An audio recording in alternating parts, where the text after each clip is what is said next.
पहिल्यांदा तर मी एक गोष्ट सांगतो की आमचा आक्षेप कशाला आहे.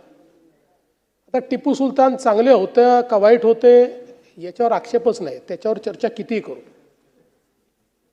आक्षेप या गोष्टीला आहे की ज्यावेळेस कोणी हे म्हणतं की टिपू सुलतान छत्रपती शिवरायां एवढे मोठे राजे होते,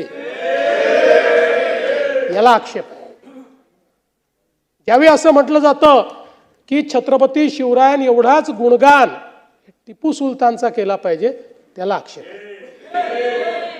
आणि तुम्हाला एक गोष्ट सांगतो, दुर्दैवाने या देशाच्या इतिहासाशी जी छेडछाड करण्यात आली त्यामध्ये वर्षानुवर्ष आम्हाला हे शिकवलं की टिपू सुलतान महान राजे होते, पण हे कधी सांगितलं नाही की 75,000 हिंदूंची आणि 33,000 नायरांची कत्तल करणारे देखील तेच टिपू सुलतान होते. नाही शिकवलं आम्हाला.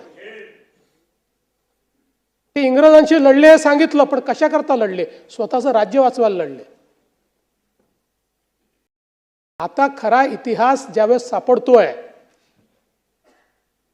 आणि तुमच्या माहिती करता वर्षानुवर्ष या देशामध्ये सरकारने 70 वर्ष NCERTच्या पुस्तकामध्ये मोगली साम्राज्याला 17 पानं दिली आणि छत्रपती शिवरायांना 1 पॅरेग्राफ दिला, 1 पॅरेग्राफ.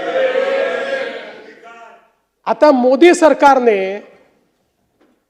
या ठिकाणी छत्रपती शिवरायांच्या मराठ्यांच्या इतिहासाला NCERT मध्ये 20 पानं दिल्यात, 20.